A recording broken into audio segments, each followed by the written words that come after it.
좀 전에 부모 이렇게 이행시를 우리가 짓고 그렇게도 하고 또 학교에서 우리가 같이 부모 공경 이런 주제로 우리가 또 스티커 붙이는 이런 것도 아마 이제 할 것인데 오늘은 이제 그것과 관련해서 이 잠언 말씀을 좀 나누려고 합니다. 오늘 이렇게 세 절, 몇 절 안 됩니다. 세 구절을 딱 읽었습니다. 첫 번째 7절을 한번 보십시오. 7절 전반부 앞부분을 보시면 뭐라고 되어 있습니까? 같이 한번 읽어볼까요? 여호와를 경외하는 것이 지식의 근본이거늘. 거기까지. 여호와를 경외하는 것이 지식의 근본이다 이렇게 설명하고 있습니다. 자, 이 잠언은 지금 1장의 앞부분에 보면 솔로몬의 잠언이다 이렇게 되어 있고 솔로몬이 자기 아들들에게 직접적인 대상은 그 아들들이고 조금 더 넓히면 젊은 사람들 해당이 되겠습니다. 솔로몬이 아들들에게 특별히 가르치고자 하는 교훈을 담고 있는 그 책에 있는 내용이죠. 솔로몬의 아들들의 신분은 뭐죠? 왕자죠, 왕자. 네. 왕자를 가르치는 그런 책입니다. 왕자와 왕의 자녀들을 가르치는 그 책에서 중요하게 여기는 것입니다. 우리가 그래서 이 잠언을 정말 중요하게 여길 필요가 있습니다. 자, 여기 우리가 방금 읽었는데 여호와를 경외하는 것이 지식의 근본이다 이렇게 얘기를 했어요. 하나님을 경외하는 것. 여기 경외라는 말이 나오죠. 경외 어떤 뜻입니까? 한자로서 이렇게 경자와 외자가 같이 있어요. 경이라는 말은 좋아하는 어떤 마음을 가지고서 높인다 이런 뜻이 있고 외라는 말은 두려워하다 또는 놀라워하다 이런 의미를 갖고 있습니다. 그래서 보통 경외 이렇게 두 글자를 합쳐서 경외라고 하면 그 대상을 내가 사랑스러워서 아주 좋아하면서도 함부로 대하지 않고 이렇게 두려워하고 거리를 좀 두는 것 그런 것을 의미합니다. 여러분, 우리 모든 사람들을 하나님에 대해서 그렇게 대해야 됩니다. 왜냐하면 하나님이 우리를 아주 사랑하시지만 하나님이 우리가 함부로 막 대할 수 있는 우리랑 그냥 같은 수준의 분은 아니기 때문에 그렇습니다. 마찬가지로 부모님도 마찬가지요. 부모님도 우리를 아주 사랑하시고 굉장히 친밀하지만 그렇다고 해서 우리가 진짜 우리 한 반의 친구 대하듯이 함부로 대하면 또 안 되는 그런 관계입니다. 자, 하나님이 부모님을 왜 세상에 두셨을까요? 하나님은 보이지 않기 때문에 보이지 않는 하나님을 대신해서 자녀들을 하나님 대신해서 이렇게 가르치고 키울 수 있도록 이렇게 주신 겁니다. 그래서 1절의 첫 부분에서 여호와를 경외하는 것이 지식의 근본이다 이렇게 이야기를 하면서 여호와 하나님을 직접적으로 이야기했지만 지금 우리 부모님 밑에 있는 자녀들의 입장에서는 하나님을 보이지 않는 하나님을 대신해서 우리 가정에 있는 부모님, 눈에 보이는 하나님이 하나님의 역할을 대신하는 것이고 학교에 오면 선생님들이 그 역할을 대신합니다. 그러니까 여호와를 경외하는 것이 지식의 근본이다라고 했는데 그걸 좀 더 실체적으로, 구체적으로 이야기하면 그것뿐만 아니라 하나님을 대신해서 세워놓은, 가정에 세워놓은 부모님을 경외하는 것이 지식의 근본이고 또 학교에 오면 하나님이 세우신 이 학교라는 기관에서는 선생님들을 경외하는 것이 지식의 근본입니다. 그런데 작년 졸업생 중에도 장신대학교 기독교 교육학과에 간 학생이 있습니다. 장신대학교 기독교 교육학과의 박상진 교수님은 이 1장 7절 앞부분에 여호와를 경외하는 것이 지식의 근본이다 이 말을 그 글자들의 앞에 첫 글자를 따서 마치 사자성어처럼 만들어서 부릅니다. 첫 글자를 따서 사자성어처럼 한번 만들어 볼래요? 어떻게 됩니까? 여경지근. 알고 있었어요? 교회에서 들어보았을 수도 있을 텐데 여경지근 그 교수님이 만든 말이에요. 뜻이 뭐죠? 여호와를 경외하는 것이 지식의 근본이다. 그런 뜻으로 여경지근 이렇게 말을 합니다. 우리한테도 사자성어가 많이 있죠. 사자성어가 있는데 우리 7학년, 8학년 학생들 사자성어 많이 알아요? 옛날부터 내려오던 그런 사자성어들이 있습니다. 제가 보기를 4개 드릴 테니까 이 중에서 옛날부터 내려오던 사자성어가 아닌 거 한번 골라보세요. 자, 1번 괄목상대, 2번 일취월장, 3번 상전벽해. 지금 무슨 말인지 알겠어요? 모르겠어요? 자, 7학년하고 8학년만 이제 딱 잘 들어요. 1번 괄목상대, 2번 일취월장, 3번 상전벽해, 4번 여경지근. 자, 4개 중에 이제 옛날부터 내려오던 사자성어가 아닌 거. 자, 뭐죠? 자, 1, 2, 3, 4번 이렇게 몇 번 소리를 한번 내보세요. 자, 하나, 둘, 셋. 이건 뭐야, 1번, 이거는. 자, 전부 이제 손가락으로 4번을 이렇게 했어요. 맞아요. 여경지근은 옛날부터 내려오던 사자성어가 아니에요. 자, 누가 만들었죠?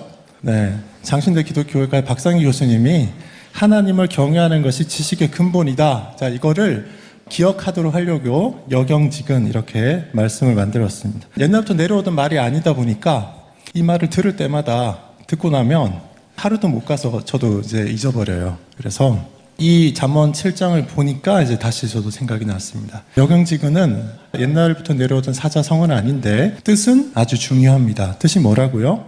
7학년과 8학년들 다시 한번 이야기해 볼까요? 뜻이 뭐죠? 여호와를 경외하는 것이 지식의 근본이다. 그런데 그 7절의 뒷부분을 한번 보세요. 7절 뒷부분에 지식의 근본 이건을 그 다음에 뭐라고 나오죠? 미련한 자는 지혜와 훈계를 멸시한다. 이렇게 나옵니다. 앞에서 여호와를 경외하는 것이 지식의 근본이다. 이렇게 이야기했는데 뒤에는 갑자기 미련한 자는 지혜와 훈계를 멸시한다. 이렇게 나와요. 그렇게 보니까 뒤에 미련한 자라고 나오는 이 사람이 누구죠? 그 7절 앞부분에 있는 그 여호와를 경외하는 것이 지식의 근본이다.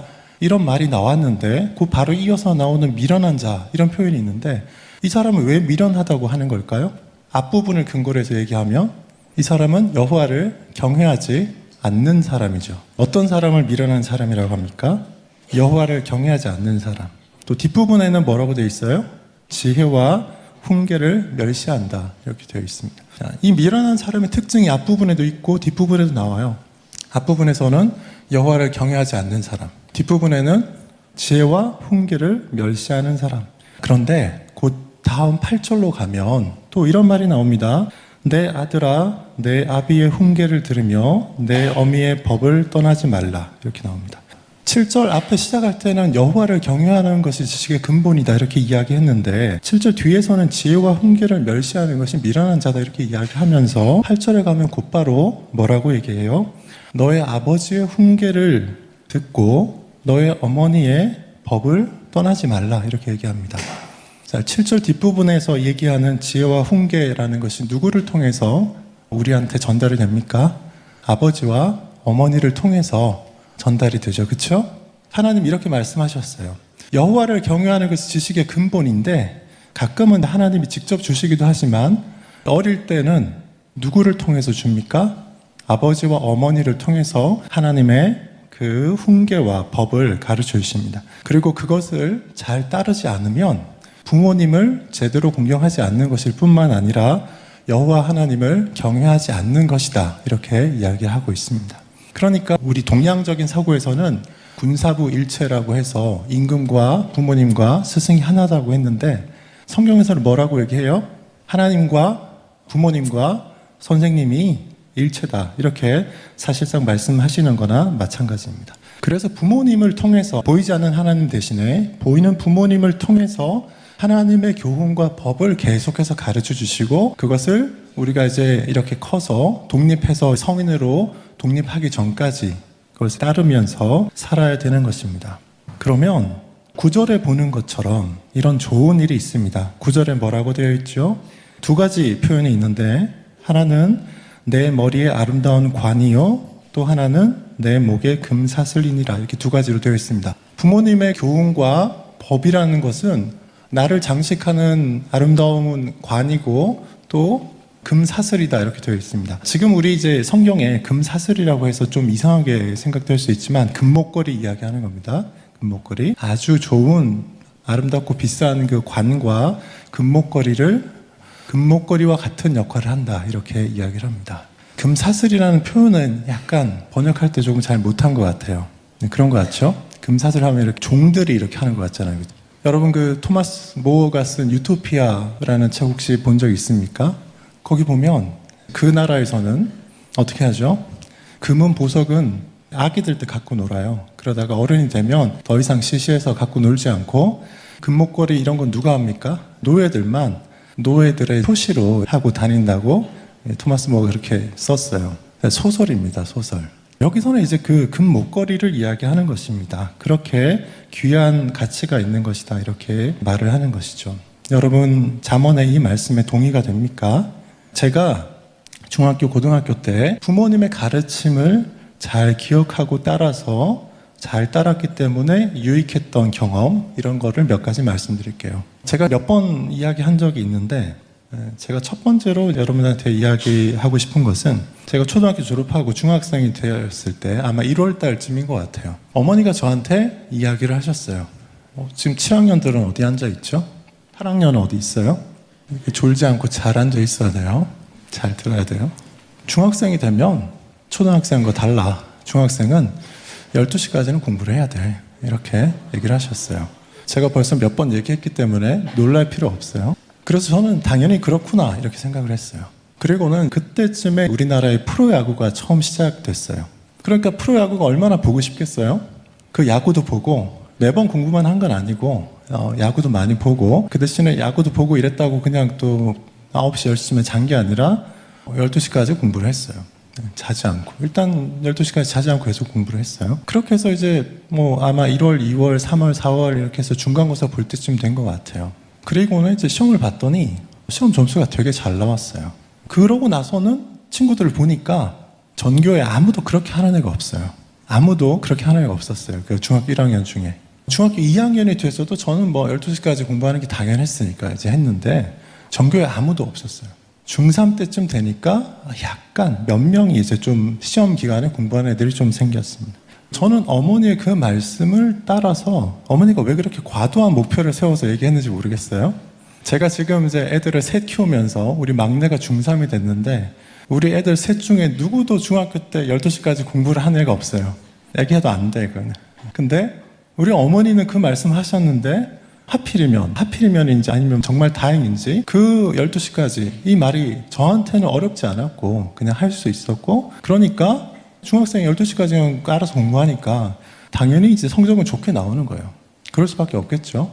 그런데 이제 부모님이 저한테 그 얘기 하지 않았다면 우리 어머니 말고는 아무도 나한테 그런 이야기를 한 사람이 없어요. 중학교 때 뭘 해야 되는지 아무도 얘기한 사람이 없었어요. 그런데 그 말씀 듣고 저의 체력과 집중력이 따라주기도 했지만 부모님이 그 말씀 하셨기 때문에 저는 그냥 따라 했고 하다 보니까 되니까 이건 자랑이 아니에요. 중학교 그 3년 내내 그 6학기 있잖아요. 6학기 내내 제가 전교 1등이었거든요.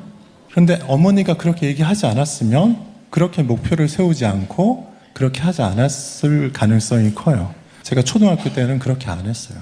부모님의 말씀을 따르는 것이 그런 유익이 있습니다.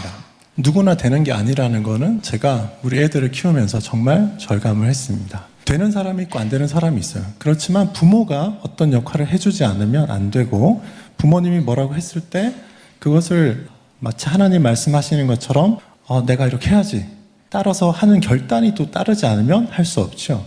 근데 부모님은 분명히 여러분한테 좋은 것을 말씀해 주실 것이고 내가 역부족일 상황도 있을 수 있지만 따라서 하면 아주 좋은 결과가 있을 수 있습니다. 두 번째로 이것도 좀 말씀을 드릴게요. 우리 어머니가 아버지는 별로 말씀 안 하셨고 어머니가 영어 공부할 때 사전을 외워야 된다 이렇게 얘기를 했어요. 이게 큰일이에요. 여러분들은 지금 우리 학교의 영어를 공부하는 커리큘럼과 영어 교육 방법이 굉장히 잘 발달되어 있어서 여러분들은 정말 학교에서 선생님이 하라는 대로 하면 영어 실력이 팍팍 느는 시스템 안에 들어와 있어요. 그러니까 정말 선생님을 하나님처럼 생각하고 하라는 대로 하면 돼요. 그러면 12학년 돼서 시험 볼 때 점수가 되게 잘 나오게 되어 있어요. 그런데 이제 제가 중학교 들어갔을 때는 어떤 상황이었냐면 우리는 초등학교 때는 영어를 전혀 안 배우고 중학교 1학년 딱 들어가서 그때 ABCD를 처음 배우기 시작했어요. 그런 여러분들하고는 비교가 안 되는 상황이에요. 그러다 보니까 영어를 잘하는 애들 별로 없었어요. 중학교 1학년 때부터 처음 ABCD 보고 영어 수업 첫 시간에 나와서 ABCD를 써보라고 하는 거예요. ABCD. 웃기죠? 근데 애들이 몇 명 나와서 칠판에서 이렇게 쓰는데 나가서 쓰려니까 ABCD가 잘 안 써지는 거예요. 그래가지고 선생님이 야 너는 왜 영어 ABCD도 못 쓰냐 막 이런 이제 지적도 제가 받았어요. 그런데 늦게 시작했지만 하여튼 영어 공부를 열심히 했어요. 시간도 많이 있었지만 사전을 외워야 된다 그래가지고 진짜 초등학교 졸업할 때 무슨 저축상인지 뭐 상 부상으로 받은 그 사전을 진짜 이제 매일 들고 다니면서 사전을 이렇게 표시하면서 사전에 중요한 단어는 이렇게 별표가 뭐 3개 있고 좀 덜 중요한 거는 2개 있고 1개 있고 이렇거든요. 그럼 그거 사전에 줄 거 가면서 이제 진짜 사전을 외웠어요. 그런데 제가 이렇게 한 2학년 때쯤에 주변에 아무리 봐도 이제 그 시골 학교에는 사전을 외우는 애가 없었어요. 근데 저 혼자 사전 외우고 있는 거예요, 사전. 2학년 때 아주 기억나는 사건이 있어요. 그리고 2학년 때 우리 영어 선생님은 대나무 회초리를 들고 다니면서 우리 학교에서는 이제 이렇게 안 때리지만 수업 시간에 한 반에 한 5, 60명 됐으니까 영어 시간은 이제 이런 방식으로 해요. 이제 오늘 며칠이죠? 오늘 18일인가요? 18일이면 18번부터 불러요. 18번. 그럼 뭐 물어봐요? 그러니까 18번이 모르면은 걔는 한 대 맞아야 돼, 일단 맞고, 그 다음에 28번을 불러요. 그러니까 똑같은 질문에서 28번이 모르면 또 맞아. 38번, 48번, 58번, 그 다음에 8번. 이제 그러고 나면 그날의 주번, 그 다음에 이제 회계, 그 다음에 부반장, 그 다음에 반장. 제가 이제 그때 반장이었는데, 제 순서가 늘 기다리고 있어요. 애들이 앞에서 막아준 적이 없어요. 수업 시간에 질문을 정말 여러 개 하는데, 그래서 전교생이 하여튼 그 1년 동안 얼마나 많이 맞았는지 몰라, 대나무 회초리에. 근데 그 1년 동안 저는 어머니가 시키는 대로 했기 때문에 선생님이 하는 모든 질문에 답을 다 할 수 있었어요. 그러니까 전교에서 유일하게 한 대도 맞지 않았어요. 제가 단어장에 사전을 외우는 것에 어떤 효과를 이제 경험한 게 사전을 이렇게 막 외우고 있었죠. 그러니까 어느 날은 레이디라는 단어가 교과서에서 나오는 그런 때였어요. 그래서 책만 보면 그냥 레이디만 외울 텐데 저는 사전을 보니까 이렇게 레이디 보니까 레이디의 반대말은 젠틀맨이다 이렇게 있어요. 나오니까 이제 외우는 거지, 그런 것도. 그래서 그렇구나 이러고 갔는데 이 선생님이 회심의 미소를 띠면서 이놈들 이건 모르겠지 이러면서 이제 질문을 시작한 거예요. 그날 레이디의 반대말이 뭐냐. 여러분들은 다 아는 거지만 그때는 수준이 그렇지 않았어요. 제 앞에 그 부반장까지 애들이 다 맞았죠. 마침내 마지막에 제가 왔어요. 선생님이 막 얘를 이제는 때릴 수 있겠다 이러면서 이제 막 웃으면서 보시는데 제가 젠틀맨이라고, 철자가 뭐냐, GNTLMN 이렇게 철자까지 이렇게 정확히 얘기하니까 선생님이 실망하고 돌아갔어요. 어머니가 사전을 외우라고 한 거, 제가 그걸 그냥 고지고대로 듣고 사전을 외우니까 실제 이제 중학교 때 썼던 그림 이제 사전이라고 해서 거기는 이제 고등학교 때 쓴 사전만큼 단어는 많지 않지만 이제 그림이랑 반대말, 수거 이런 거 잔뜩 있는데 거기 대부분을 이제 외울 수 있게 돼서 그 회초리 든 선생님의 어떤 공격도 이제 막아낼 수 있었습니다. 네, 부모님의 말씀을 잘 들은 거예요. 그 기준을 제시하지 않았다면 사전 외우는 게 생각 못 했을 거예요. 제가 이제 우리 애들 셋 키우고 막내가 중3인데 우리 세 애들 중에 누구도 그렇게 하는 애들이 없어요. 얘기는 했지만 아무도 그렇게 하지 않습니다. 그 다음에 이런 말 보통 부모님한테 많이 듣죠. 예습 복습을 철저히 해야 된다. 그런 말 듣죠? 예습 복습을 철저히 해야 된다. 우리 학교는 이제 예습보다는 복습을 좀 강조하는 편이에요. 그런데 저는 어머니한테 예습 복습을 철저히 해야 된다 그래가지고 국영수 이런 그 기본 과목을 예습하는데 예를 들어서 하루에 5시간 공부한다 하면 그 시험 기간이 아니면 예습하는데 한 서너 시간 쓴 것 같아요. 자, 누구도 중학교 공부를 어떻게 하는지 저한테 얘기해 준 사람이 없었고 어머니만 그렇게 얘기했기 때문에 그래서 어떻게 했냐면 국어랑 영어 같은 경우에는 그 교과서, 우리는 교과서 가지고 하니까 그 교과서에 자습서에 보면 이렇게 본문 밑에 줄도 그어져 있고 뭔가 이제 단어 뜻도 있고 문단 나누기도 해놓고 요지도 적어놓고 이런 거 있잖아요. 국어랑 영어 책에는 자습서에 있는 거를 그대로 다 뺏겨서 거기다가 다 작게 이렇게 써서 다음날 수업 읽기 전에 이걸 다 써가지고 그렇게 해서 이제 교과서를 자습서처럼 만들어서 수업 시간에 들고 들어갔어요. 이게 어머니가 저한테 예습 복습을 철저히 하라 할 때 예습을 어떻게 하는지 그러니까 수업 시간에 국어랑 영어 책에 자습서에 있는 내용이 다 옮겨져 있어요. 그러니까 어떤 질문을 해도 거기 다 있어요. 보면서 얘기를 할 수 있어요. 그렇게 예습하는 애들이 중학교에 전교에 아무도 없었어요. 저는 어머니가 시키는 대로 했어요. 우리 애들 셋 있는데 아무도 그렇게 안 해요. 이게 중요한 거예요. 그런데 어머니의 말을 들은 저한테는 굉장히 유익했어요. 한 번은 이제 수학 시간에 이제 이런 적이 있었어요. 식을 전개하는 거 있죠.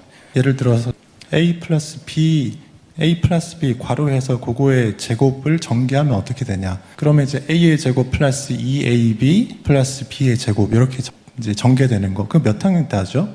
중학교 1학년 때 하나요? 2학년 때. 그때 이제 예습을 하니까 그 식을 가지고 이렇게 해보는 거예요. 이거 풀면 이렇게 되는구나. 그런데 이제 그걸 이렇게 좀 하다 보니까 A 플러스 B 이 전체의 제곱을 전개하면 이렇게 되는구나. 그런데 그거 가지고 우리 문제도 좀 풀고 하다 보니까 A, B 두 개가 아니라 A 플러스 B 플러스 C의 전체의 제곱이 세 개를 이렇게 풀면 어떻게 될까?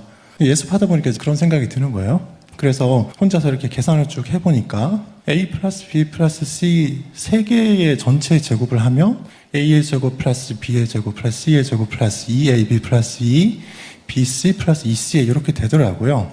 이런 규칙이 있구나 하고 세 개를 풀면 이렇게 되는 거구나 이렇게 생각하고 학교에 갔죠. 학교에 갔더니 수학 선생님이 그날 그거를 딱 가르쳐 주고서는 또 이렇게 이제 너희들은 이런 건 모를 거야 이런 생각으로 이렇게 만면의 미소를 띠면서 이거는 A 플러스 B의 제곱은 이건데 그럼 혹시 너네가 A 플러스 B 플러스 C의 제곱 이거는 어떻게 되는지 혹시 아는 사람 있어? 이러는 거예요.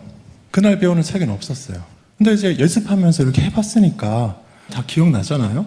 그래서 이제 제가 나가서 이렇게 쭉 썼어요. 마치 태어날 때부터 알고 있었던 것처럼. 선생님이 깜짝 놀랐죠. 이게 천재가 나왔구나. 그게 왜 가능했어요? 어머니가 예습해야 된다. 예습해야 된다. 예습 안 했으면 할 수 없는 거예요. 그때는 학원도 없었으니까. 여러분 지겨워서 이제 막 몸이 뒤틀리기 시작하죠. 아직 몇 가지 이야기할 게 더 남았어요.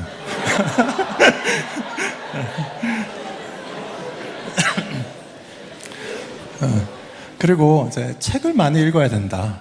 여러분 책 많이 읽고 있죠? 책 많이 읽고 있죠? 저도 이제 과학책 이런 거에 관심이 많았었기 때문에 옛날에 그 전파과학사라는 출판사에서 낸 엄청 많은 시리즈, 과학 분야의 시리즈 책을 중3 때인가 이렇게 샀어요. 그래서 그거를 막 읽어서 일종의 이제 과학사의 뒷얘기 같은 것들에 이제 아주 익숙해졌어요. 과학사의 뒷얘기예요, 뒷얘기. 어떤 일들이 있었는지, 퀴리 부인이 어쨌는지, 노벨이 다이너마이트 어떻게 발명했는지, 돈을 얼마나 많이 벌었는지, 하여튼 그런 것들을 하여튼 정말 이제 빠삭하게 알게 됐는데 그런 중에 제가 그 책에서 뭘 하나 봤냐면 수학자 중에 페르마라는 천재 수학자가 있다는 걸 알게 됐어요. 이 내용은 여러분들 피타고라스 정리를 몇 학년 때 하죠? 3학년 때 하나요? 2학년 때 하나요? 3학년 때? 네, 9학년 때. 피타고라스 정리가 어떤 거죠? x제곱 더하기 y제곱은 z의 제곱. 직각삼각형일 때 그런 관계가 성립한다 이거예요. 제곱이잖아요. x의 제곱 플러스 y의 제곱은 z의 제곱이다. 그런데 페르마의 그 정리 중에서 제일 유명한 정리가 있어요. x의 제곱 플러스 y제곱 플러스 z의 제곱 이렇게 제곱인 경우는 피타고라스 정리로 딱 해서 그게 성립되는 정수 값이 있는데 그 위에 제곱이 아니라 3승, 4승 이렇게 3승 이상이 되면 그걸 만족하는 정수 x, y, z 값이 없다라는 게 페르마의 정리예요. 고등학생들은 아나요? 이런 거. 저는 중학교 3학년 때 책 보고 알았어요. 그런 게 있다는 거. 그리고 굉장히 관심을 가졌어요. 그 정리를 누구도 증명하지 못했다는 거예요. 그 당시에는. 근데 페르마는 그걸 증명을 했대. 근데 증명한 기록은 없고 증명을 했다라는 말만 있어서 이게 정말 맞는 정리인지 아닌지가 불분명했는데 그 이후에 학자들이 그걸 증명을 했어요. 정말 그렇다라는 거를. 그래도 저는 페르마의 정리라는 게 이런 거라는 걸 알고 있었죠. 책을 많이 읽으라고 한 부모님 말씀 듣고 책을 읽었으니까. 제가 대학교 입학시험을 이제 보러 갔습니다. 저희 학교는 이제 본고사처럼 시험을 따로 봤으니까 수학 시간이 돼서 수학 시험을 보는데 문제에 이런 게 나왔어요. x의 3승 더하기 y의 3승은 g의 3승. 피타고라스 정리하고 좀 다르죠. 위가 3승이에요. 이 관계를 만족하는 정수 x, y, z가 없다는 것을 증명해라. 이 문제가 나왔어요. 우리 고등학생들, 자, 여러분 할 수 있겠어요? 네, x의 3승 더하기 y의 3승은 g의 3승을 만족하는 x, y, z 정수값은 없다라는 것을 증명해라. 자, 중학생들 수준은 아니니까, 자, 그거를 그 출제자가 의도하는 어떤 이제 방법은 수학적 기하법을 사용해서 이렇게 증명하는 그런 것이었는데 저는 그냥 페르마의 정리를 알고 있어가지고 그냥 그걸로 답을 썼어요. 책을 많이 읽은 관계로. 채점할 때 틀렸다고 할 수 없어요. 정리가 있으니까. 그 정리 자체는 고등학교 교과 수준의 그 정리는 아니에요. 그렇게 해서 제가 시험 점수도 잘 받게 됐어요. 여러분들 부모님의 말씀을 들으면 이렇게 도움이 됩니다. 제가 이제 안타까운 거는 우리 부모님은 신앙이 그때 없는 분이었고 저도 대학 가서나 이제 알게 되었죠. 신자 불신자 이런 문제가 아니라 그냥 일반적으로 살아가는 데 도움이 되는 어떤 좋은 것을 주시는 데는 물론 이제 도움이 됐어요. 그러니까 여러분들 부모님도 마찬가지예요. 제가 어제 한 중국에서 오신 목사님, 그래서 중국 사람들 대상으로 중국에서 한국에 일하러 와서 돈 벌기 위해서 이제 고생하는 그 중국 사람들 데리고 이제 목회하는 목사님을 한 분 만났는데, 이제 한국에서 일하는 동안에 교회 출석하다가 돈 벌면 이제 중국 가는 그런 사람들만 모인 교회예요. 근데 이제 거기 와 있는 중국 사람 중에 한 60대 분이 있는데 30대 아들이 있대요. 아버지는 한국 가서 열심히 돈 벌고 이러고 고생하고 있는데 그 아들이 좀 이렇게 망나니예요. 아버지를 막 때린대. 성경에 보면 신명기나 이런 데 보면 부모를 때리는 자식은 죽이라고 돼 있거든요. 그런데 하여튼 이제 자식들이 이렇게 막 나오기 시작하면 부모한테 함부로 대하기도 해요. 그런데 그 자식이 콩팥, 신장에 암이 생겼어요. 암이 생겨서 신장을 다 떼내야 되고 다른 사람의 신장을 하나 이식받아야지만 살 수 있는 상황이에요. 그러니까 결혼해서 와이프도 있고 애도 있었는데 부인은 애를 데리고 도망을 갔어요. 아버지를 함부로 대하는 이 망나니 아들을 어떻게 하면 좋겠어요? 나 같으면 죽도록 둘 것 같아요. 잘 됐다. 근데 이 아버지가 신장을 주려고 중국으로 들어갔다고 얘기를 들었어요. 교회 나오는 크리스천 아버지예요. 아버지가 아들이 그렇게 망나니처럼 구는데도 불구하고 하나님이 우리한테 가르쳐주는 그 교훈을 그냥 몸으로 가르쳐주는 거예요. 신장 검사해 보니까 이식할 수 있는 그 같은 타입이라서 이식할 수 있대요. 왜 이 아버지가 아들이 그렇게 자기한테 못하게 하는데도 신장 주러 간다고, 중국 간다고 이제 그러더라고요. 여러분들, 하나님이 우리를 위해서 사실 그렇게 모든 걸 다 주시기까지 하셨고, 그걸 부모님 통해서 우리한테 알도록 해주는 거예요. 저희 부모님은 신앙이 없었기 때문에 일반 은총 차원의 것밖에 줄 수 없었지만, 이제 저는 우리 애들한테 그런 거에다가 그것뿐만 아니라 하나님을 아는 백성이기 때문에 줄 수 있는 것도 주려고 노력을 합니다. 예를 들어서 한 가지만 말씀드리고 마무리하려고 합니다. 하나님을 알지 못하는 우리 부모님한테는 자식이 좋은 대학 가는 것, 좋은 점수 나오는 게 그게 우상이었어요. 우리가 좀 전에 기도할 때 좋은 대학 이런 거 우상으로 삼지 않도록, 그런 세속화된 마음을 갖지 않도록 하자고 우리가 기도했는데, 우리 부모님 입장에서는 그게 우상이기 때문에 내가 등수가 탁 떨어지면 그것 때문에 막 좌절하고 이러는 거예요. 여러분들 부모님 중에도 예전에는 그런 분들이 있었을지 모르지만 이제 우리 학교에 들어오면 그것하고는 담을 쌓고 지내야 됩니다. 점수는 이제 중요하지 않아요. 여러분이 갖고 있는 각자의 적성과 달란트에 따라서 각자에 대해서 하나님이 부르시는 그 부르심의 방향으로 정확하게 일관되게 나가는 게 중요해요. 제가 신앙을 갖게 되고 그러다 보니까 옛날하고는, 저도 이제 대학 들어가서부터 그 신앙을 가졌으니까 그 전하고는 생각이 달라요. 제가 고등학생 때까지만 해도 지금 앞에 보면 제가 이렇게 좀 이제 몸이 이렇게 좀 크잖아요. 제가 고등학생 때만 해도 요렇게 이제 날씬했어요. 제가 고등학교 때만 해도 제가 67kg였어요. 67kg. 많이 안 나갔어요. 굉장히 예민하고 밤에 잠 안 자고 예민하고 그러니까 67kg밖에 안 됐어요. 현재 대학 들어가서 신앙을 갖게 되고 마음이 편해지고 하니까 이제 살도 막 쪘어요. 요 이야기만 하고 이제 마무리할게요. 저희 큰애가 세 아들 중에서는 머리가 제일 좋았는데, 그렇다고 저희가 뭐 크게 압박을 한 건 아니에요. 그리고 뭐 아이를 이제 학원에 다니거나 뭐 이렇게 막 한 것도 아니고, 근데 우리 아이가 그래도 이제 머리가 총명해서 초등학교 4학년 때부터 이렇게 로봇을 만드는 것 이런 거를 했었고, 그래서 라인 트레이서 로봇 가지고 하는 경진대회 이런 데서 이제 시대회에서 초등학교 4학년인데 나가가지고 5학년도 6학년들이 잔뜩 있는 데서 이제 은상 받고 그랬어요. 초등학교 6학년 때, 중학교 1학년 때 이럴 때는 학원 이런 데 아무것도 안 다녔지만 그 과학 영재반, 교육청에서 이제 뽑는 과학 영재반에 쉽게 붙어서 이제 거기 다니고, 그리고 이제 초등학교 6학년 때 이제 교육과학기술부 장관상을 받았어요. 도교육감상 이런 것도 많이 받고 했어요. 그리고는 이제 중학교 1학년 때는 성적이 최상위권이었는데 시골에 있을 때 그랬어요. 걔가 이제 중학교 2학년 올라오면서 저의 사역지가 옮겨지면서 서울로 이렇게 옮겨오고 하면서 중2병을 앓게 됐어요. 방황을 하고 반항한 거죠.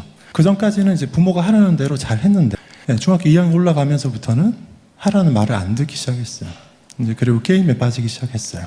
그리고서는 한 2년, 3년을 이제 심하게 방황을 했습니다. 방황한다는 것의 어떤 이제 그 현실적으로 나타나는 게 뭐냐 하면 부모 말을 안 듣는 거예요. 어떻게든 안 듣는 거예요. 부모 말을 잘 들으면 자연스럽게 부모가 가진 어떤 힘을 이용해서 이렇게 한 단계 도약할 수 있는데, 부모 말을 안 듣는다는 얘기는 그런 거 다 없이 내가 내 힘으로 혼자 한다는 얘기예요. 그러면 잘 될 수가 없죠. 분당 우리 교회 이찬수 목사님이 제가 거기 전도사로 있을 때 자주 말씀하셨어요. 내가 너희들한테 어깨를 빌려줄 테니까 너희들은 내 어깨를 딛고 한 걸음 더 나아가는 거야. 이렇게 말씀하셨어요. 여러분들 다 그런 거예요. 부모님의 어깨를 딛고 하나 더 올라가는 거예요. 부모님의 어깨를 이용해서 하나 더 올라가는 거예요. 그거 하라고 여러분들 부모님들이 길을 쓰고 여러분들 이렇게 지키고 뭐 하라고 얘기하는 거예요. 저희가 이제 그런 상황이었기 때문에 만약에 이제 신앙이 없고 그랬으면 굉장히 이제 힘들고 좌절했을 텐데, 저희는 이제 고통스러운 시간이었지만 하나님한테 매달리고, 우리 학교에서 늘 하는 거 있어요. 아이들은 우리 소유가 아니고 하나님 소유다. 하나님 어떻게 하실 거다. 하나님한테 매달리기 시작했고, 그리고 이제 성적이 중요한 것이 아니고 네가 가지고 있는 적성, 로봇과 그 공학 분야의 소질이 있는 것을 그걸 유지할 수 있도록 이렇게 해야 되겠다. 아마 이제 성적을 중요하게 여기는 그런 이제 부모였으면 뭐 고등학교를 이제 그렇게 안 보냈을 거예요. 근데 저희는 이제 큰애를 대학을 진학하지 않는 거를 전제로 들어가야 되는 그 마이스터 고등학교에 아이를 보냈어요. 전공이 맞기 때문에. 그러니까 로봇 고등학교에 보냈어요. 여기도 이제 우리 중3 학생들도 있고, 그 다음에 이제 고학년 이렇게 올라가고 하는데, 우리 학생들이 전부 대학을 가는 것을 목표로 해서 공부할 필요 없어요. 자기 적성을 따라서 적절히 가야 돼요. 인문계 고등학교는, 대학을 가는 인문계 고등학교는 국영수를 열심히 할 수밖에 없어요. 예체능 이런 쪽 제외하고서는. 그런데 나한테 맞지 않는데 국영수만 붙잡고 공부를 많이 해야 되는 3년 과정을 겪으면 고통스러워요. 그렇게 할 필요 전혀 없어요. 그래서 저희는 세상적인 기준으로만 보면 어떻게 그냥 전문기 학교를 보내? 이렇게 생각할 수 있는데, 저희는 아무렇지도 않고, 중요한 것은 네가 너의 적합한 전공 분야에서 너의 페이스대로 가는 거야. 지금 2, 3년 방황했기 때문에 지금은 당장 좀 늦고 수학 기초를 좀 놓았기 때문에 그냥 빨리 따라가는 어려워. 그렇지만 그 분야에서 계속 가고 있으면 너 나름대로 굉장한 성취를 할 수 있을 거야. 그리고 그 분야에서 잘하고 있으면 또 다른 기회가 올 거야. 이렇게 이제 아이를 이야기했고, 실제 거기 가서 하고 있고, 자기가 첫 번째로 생각했던 그 과학고등학교와 그 이후에 그런 것들하고는 멀어졌지만 이제 자기 장래에 대해서 책임감을 갖고 생각할 수 있게 됐어요. 그리고 하나님을 더 찾을 수 있는 그런 게 됐습니다. 제 부모님하고 제가 다른 것은, 저희 부모님은 그런 거 생각하지 못하고 제 등수가 3등 하면 굉장히 좋아하셨다가, 고등학교 때 얘기해요. 전교생 580명일 때 3등 하면 좋아하셨다가 40등 하면 확 떨어졌다가 성적에 목을 메고 그렇게 사셨는데, 저는 그렇지 않아요. 여러분들 부모님들 마찬가지입니다. 우리 학교는 성적에 목을 매는 학교가 아니고, 여러분들이 각자 가진 그 적성에 따라서, 여러분이 각자 가지고 있는 그 목표를 따라서 이제 평생 가야 되는 이제 그 길이기 때문에 그걸 어떻게 가느냐를 중요하게 여기는 거예요. 우리 10학년들 이제 시험이 얼마 안 남았는데 두려워할 필요 없어요. 그냥 이제 열심히 한 거 그대로 시험 봐서 이제 가면 되고, 혹시 뭐 수능을 한 번 보니까 실수해서 한 번 실수 조금 잘 못 보면 이제 재수하면 돼요. 재수하는 거를 두려워할 필요가 없어요. 저랑 고등학교 때 하숙 생활 같이 3년 동안 했던 친구들이 5명인데, 저 말고는 이제 한 번에 대학을 간 친구들이 없어요. 2명 재수하고 2명은 삼수하고, 그 중에 한 명은 삼수까지 했는데 나중에 또 바꾸고. 그런데 그거 중요한 게 아니에요. 중요한 건 여러분들이 하나님 앞에서 목표를 찾고 잘 가는 거예요. 그 일을 지도하기 위해서 여러분들의 부모님들도 애를 쓰고, 선생님들도 애를 쓰고, 하나님도 애를 쓰고 계십니다. 보이지 않는 하나님이 보이는 부모님과 선생님들 통해서 여러분에게 가르쳐 주십니다. 그 말씀을 잘 따라서 여러분들이 생활하면 하나님이 여러분들 보고 굉장히 기뻐하실 것이고, 여러분들에게 하나님이 주실 수 있는 제일 좋은 것으로 여러분들 인생의 길을 열어주실 것입니다. 그러니까 즐겁게 그렇게 학교 생활을 하시길 바랍니다. 네, 기도하겠습니다.